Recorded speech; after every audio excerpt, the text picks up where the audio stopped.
Hello दोस्तों, स्वागत है आपका हमारे यूट्यूब चैनल कैन पॉइंट पर। दोस्तों, NISM series 8 equities derivative certification examination से जुड़ी हुई ये दूसरी सीरीज़ और आज हम लेकर आए हैं chapter 9 accounting and taxation MCQs part 2। तो दोस्तों, ये हमारा दूसरा पार्ट रहने वाला है। इसके पहले हम एक सीरीज़ लेकर आए थे जिसमें यहाँ पर 10 चैप्टर्स के MCQs थे और ये हमारी दूसरी सीरीज़ है जहाँ पर फिर से हम 10 चैप्टर से MCQs लेकर आए हैं।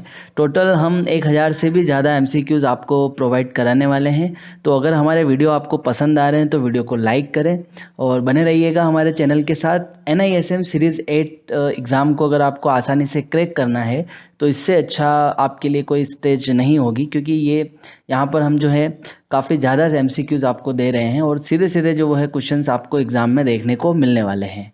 तो आइए बिना किसी देरी के आज शुरू करते हैं इस वीडियो को। और आज का पहला क्वेश्चन हमारा, where should the credit balance in the mark to market margin account the net amount received from the broker be shown on the balance sheet. Mark to market margin खाता में credit balance यानी broker से प्राप्त शुद्ध राशि balance sheet पर कहाँ दिखानी चाहिए। मार्क टू मार्केट मार्जिन खाते में क्रेडिट बैलेंस यानी ब्रोकर से प्राप्त शुद्ध राशि बैलेंस शीट पर कहाँ दिखानी चाहिए। Option A reserve and surplus, option B fixed assets, option C current liabilities and provision, option D under long term liabilities. तो इनमें से सही उत्तर कौन सा होगा दोस्तों? तो ऑप्शन नंबर सी इसका करेक्ट आंसर होगा, under current liabilities and provision. इसका करेक्ट आंसर ऑप्शन सी होगा। देखिए, मार्क टू मार्केट मार्जिन खाते में प्राप्त शुद्ध राशि एक लाइबिलिटीज़ होती है जिसे करंट डेटर्स एंड प्रोविज़न के अंतर बैलेंस शीट में दिखाया जाता है, क्योंकि यह अल्पकालीन शॉर्ट टर्म जो है आपकी लाइबिलिटीज़ होती है। तो चलते अगले क्वेश्चन की तरफ। Question number 2, how should provision be calculated for equity stock equity index future. क्या पूछा जा रहा है आपसे? Equity stock equity index futures के लिए प्रावधान कैसे गणना की जाती है, प्रोविज़न की गणना जो है वो कैसे की जाती है इक्विटी स्टॉक या फिर इक्विटी इंडेक्स के फ्यूचर्स के लिए। Option A index wise stock wise combining all series of stock, option B individually for each contract, option B based on broker recommendations, option D based on historical data. तो दोस्तों, इसका correct answer होगा option number A, index wise stock wise combining all series of stock. देखिए, equity stock या फिर equity index futures के लिए provision की गणना सभी श्रृंखलाओं को मिलाकर स्टॉक या इंडेक्स के आधार पर की जाती है ताकि सभी अनुबंधों के जोखिम को एक साथ मापा जा सके। तो इसका करेक्ट आंसर ऑप्शन ए होगा। तो चलते क्वेश्चन नंबर 3 की तरफ। What entry is made if the opening provision for loss on equity stock equity index future was less and need to be increased? क्या पूछा जा रहा है? यदि equity stock equity index futures पर हानि के लिए प्रारंभिक प्रावधान कम था और उसे बढ़ाने की आवश्यकता है तो क्या प्रविष्टि की जाती है। Option A provision for loss on equity stock equity index futures account debit to profit loss account, option B profit and loss account debit to provision for loss on equity stock या फिर equity index account equity index future account, option C provision for loss on equity stock या फिर equity index future account credit to profit and loss account, option number D profit and loss account credit to provision for loss on equity stock या फिर equity index future account. तो दोस्तों, इसका correct answer option number B होगा, profit and loss account debit to provision for loss on equity stock या फिर equity index future account. देखिए, अगर हानि के प्रावधान को बढ़ाना है तो इसे प्रॉफिट और लॉस खाते में समायोजित किया जाता है जिससे नुकसान का प्रभाव दिखे। तो चलते क्वेश्चन नंबर 4 की तरफ। What entry is made if the opening provision for loss on equity stock equity index future was more and need to be decreased? यदि equity stock equity index futures पर हानि के लिए प्रारंभिक प्रावधान अधिक था और उसे कम करने की आवश्यकता है तो क्या प्रविष्टि की जाती है। Option A provision for loss on equity stock या फिर equity index future account debit to profit and loss account, option B profit and loss account debit to provision for loss on equity stock oblique equity index future account, option number C provision for loss on equity stock oblique equity index future account credit to profit and loss account. Option D profit and loss account credit to provision for loss on equity stock oblique equity index future account. तो दोस्तों इसका correct answer होगा option number A provision for loss on equity stock oblique equity index future account debit to profit and loss account. तो A इसका सही उत्तर होगा। अगर हानि के प्रावधान को कम करना है तो प्रावधान को प्रोविज़न को जो है डेबिट और प्रॉफिट और लॉस खाते को क्रेडिट किया जाता है। यदि हानि के प्रोविज़न को कम करना है तो प्रोविज़न को डेबिट और प्रॉफिट एंड लॉस खाते को क्या करेंगे हम क्रेडिट करेंगे ताकि इसे कम दिखाया जा सके। तो चलते क्वेश्चन नंबर 5 की तरफ। In the context of trading और speculations what is recognised in the profit and loss statement at the year end. Trading या सट्टेबाजी के संदर्भ में वर्ष के अंत में प्रॉफिट और लॉस स्टेटमेंट में क्या मान्यता दी जाती है। Option A only the premium और डिस्काउंट, केवल प्रीमियम और डिस्काउंट। ऑप्शन बी केवल entitle margin, only the entitle margin. Option C the difference between the forward rate as per control contract and the forward rate available at the year end. अनुबंध के अनुसार forward rate और वर्ष के अंत पर उपलब्ध फॉरवर्ड रेट के बीच का अंतर। और option number D not entry is made. देखिए इसका करेक्ट आंसर ऑप्शन सी होगा the difference between the forward rate as per contract and the forward rate available at the year end. देखिए वर्ष के अंत में ट्रेडिंग या सट्टेबाजी के लिए अनुबंध और वर्ष के अंत पर उपलब्ध फॉरवर्ड रेट के बीच के अंतर को प्रॉफिट और लॉस स्टेटमेंट में मान्यता दी जाती है। तो चलते क्वेश्चन नंबर 6 की तरफ। How should the entitle margin paid for entering into equity index oblique stock future contract be accounted for. क्या पूछा जा रहा है, इक्विटी इंडेक्स या फिर स्टॉक फ्यूचर अनुबंधों में प्रवेश करने के लिए भुगतान किया गया प्रारंभिक मार्जिन कैसे दर्ज किया जाना चाहिए। Option A as an expenses, option B as a liabilities, option C debited to initial margin equity index oblique equity stock future account, या फिर option number D added to the purchases price of the futures. तो दोस्तों इसका correct answer option number C होगा debited to initial margin equity index equity stock future account, यानी प्रारंभिक margin या फिर equity index oblique equity stock future खाते में डेबिट करेंगे। तो ये इसका सी इसका करेक्ट आंसर होगा। देखिए इंटाइटल मार्जिन को एसेट्स के रूप में दर्ज किया जाता है और इंटाइटल मार्जिन इक्विटी इंडेक्स या फिर इक्विटी स्टॉक फ्यूचर्स खाते में डेबिट किया जाता है। तो चलते क्वेश्चन नंबर 7 की तरफ।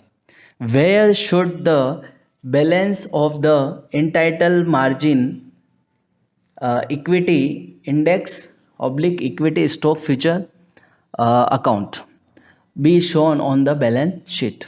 क्या कहा जा रहा है आपसे, बैलेंस शीट पर प्रारंभिक मार्जिन और इक्विटी इंडेक्स और इक्विटी स्टॉक फ्यूचर्स खाते का बैलेंस कहाँ दिखाना चाहिए।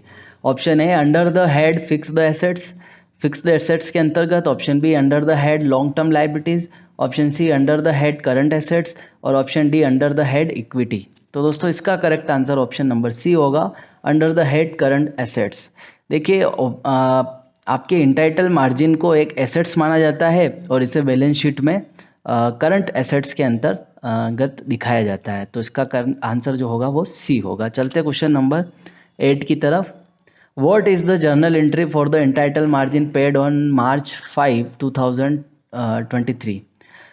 5 मार्च 2023 को भुगतान किए गए इंटाइटल मार्जिन के लिए जर्नल प्रविष्टि क्या है। Option A entitle margin equity futures account debit 55,000 to bank account 55,000। Entitle margin equity futures account debit to bank account. Option C entitle margin equity futures account debit to bank account. Option number D entitle margin equity futures account debit to bank account. तो दोस्तों इसका correct answer होगा option number C. तो दोस्तों इसका answer होगा option number C entitle margin equity futures account debit 50,000 to bank account 50,000। तो इसका ये आंसर होगा 50,000 रुपये का प्रारंभिक मार्जिन भुगतान बैंक खाते से काटकर प्रारंभिक मार्जिन खाते में दर्ज किया जाएगा। तो चलते क्वेश्चन नंबर 9 पर। On March 6, 2023 mister x paid additional margin what was the amount. 6 मार्च 2023 को श्री एक्स ने अतिरिक्त मार्जिन का भुगतान किया। यह राशि कितनी थी? 5,000, 10,000, 2,000 और 7,000। तो इसका जो करेक्ट आंसर होगा वो होगा ऑप्शन नंबर ए, 5,000। देखिए इसका ए ऑप्शन सही आंसर होगा। श्री एक्स ने 6 मार्च को 5,000 रुपये अतिरिक्त मार्जिन के रूप में भुगतान किया। तो इसका आंसर ऑप्शन नंबर ए होगा। आगे चलते हैं क्वेश्चन नंबर 10 की तरफ। What is the journal entry for the additional margin paid on March 6, 2023? देखिए यहाँ पर 5,000 रुपये जो है वो आपके एडिशनल मार्जिन है। आपको ये ध्यान रखना है, एंट्री में 5,000 जो है वो एडिशनल मार्जिन है। अब एंट्री आपको बतानी है। Initial margin equity futures account debit 10,000 to bank account, यहाँ पर भी 10,000 ही है। Initial margin equity futures account debit 5,000 to bank account 5,000। Option C initial margin equity futures account debit 2,000 to bank account 2,000। देखिए जब 5,000 दिया है तो आपकी entry option number B correct answer होगा। Initial margin equity futures account debit 5,000 to bank account credit 5,000। तो 6 मार्च को 2023 को श्री एक्स ने 5,000 रुपये अतिरिक्त मार्जिन के रूप में भुगतान किया। इसलिए इस राशि को प्रारंभिक मार्जिन इक्विटी फ्यूचर्स खाते में डेबिट किया गया और बैंक खाते से कटौती करके क्रेडिट किया गया। तो चलते क्वेश्चन नंबर 11 की तरफ। What is the journal entry for paying or adjusting the mark to market margin from the deposit? क्या पूछा जा रहा है आपसे कि जमा यानी डिपॉजिट से मार्क टू मार्केट मार्जिन का भुगतान या फिर समायोजन करने के लिए जर्नल प्रविष्टि क्या है? Option A mark to market margin account debit to bank deposit for M2M margin account. Option B bank deposit for M2M margin account debit to market margin account. Option C trading account debit to market margin account. Option D mark to market margin account to margin account to trading account. तो दोस्तों इसका correct answer होगा option number A, mark to market margin account debit to bank account deposit for M2M margin account. तो ये ए इसका correct answer होगा। देखिए जब मार्क टू मार्केट मार्जिन का भुगतान या समायोजन किया जाता है तो इसे डेबिट के रूप में दिखाया जाता है और बैंक या जमा खाते से इसे क्रेडिट किया जाता है। तो ए इसका करेक्ट आंसर होगा। Question number 12। What is the journal entry for receiving the mark to market margin? Mark to market margin प्राप्त करने के लिए जनरल प्रविष्टि क्या है? Option A mark to market margin account debit to bank deposit for M2M margin account. Option B bank deposit for M2M margin account debit to market margin account. Option C trading account debit to bank deposit for M2M margin account. और option D bank account debit to trading account. तो इसका correct answer option number B होगा, bank deposit for M2M margin account debit to market margin account. देखिए जब mark to market margin प्राप्त होता है तो इसे बैंक या जमा खाते में डेबिट के रूप में दर्ज किया जाता है और मार्क टू मार्केट मार्जिन खाते में क्रेडिट के रूप में समायोजित किया जाता है। तो चलते क्वेश्चन नंबर 13 की तरफ। If mister B pays an amount of Rs 4,000 as mark to market margin on equity futures contract, what is the journal entry? यदि श्री बी ने इक्विटी फ्यूचर्स अनुबंध पर 4,000 रुपये मार्क टू मार्केट मार्जिन के रूप में भुगतान किए तो जनरल प्रविष्टि क्या होगी? Option A profit and loss account debit 4,000 to provision for loss on equity futures account 4,000।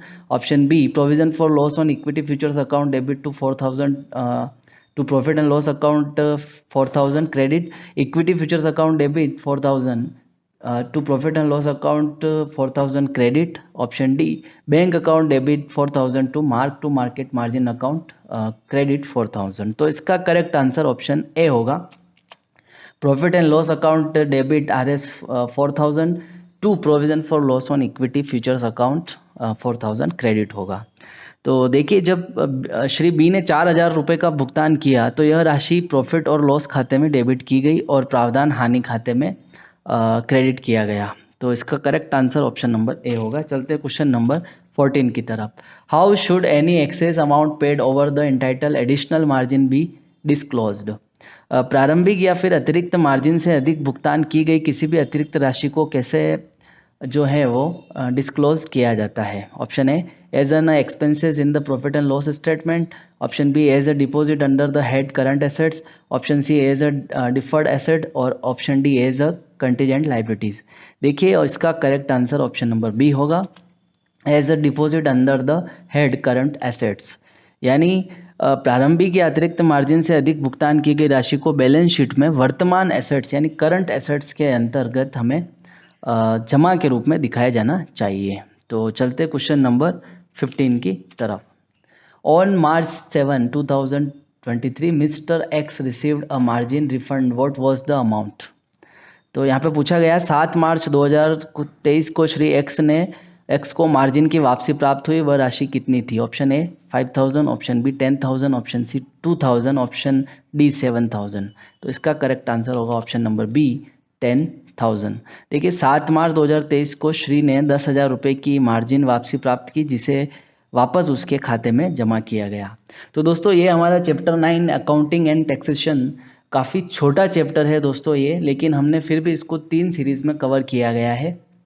First series में हम इसका पार्ट 1 लेके आए थे, जहाँ पे भी हमने 50 क्वेश्चंस देखे थे, और आज ये दूसरी सीरीज़ पार्ट 2 है, जिसमें हम फिर से आज हमने 15 क्वेश्चंस देखे हैं। तो छोटा चैप्टर है, लेकिन फिर भी हमने कोशिश की है कि आपके एक भी क्वेश्चंस इन सीरीज़ से बाहर ना जाए, इन MCQs से बाहर ना जाए। तो दोस्तों वीडियो अगर पसंद आ रहे हैं तो वीडियो को लाइक करें, चैनल को अभी तक सब्सक्राइब नहीं किया है तो प्लीज़ चैनल को सब्सक्राइब करें, साथ ही हमें ये बताएं कि हम आप किस टॉपिक्स पर जो है और भी वीडियो देखना चाहते हैं।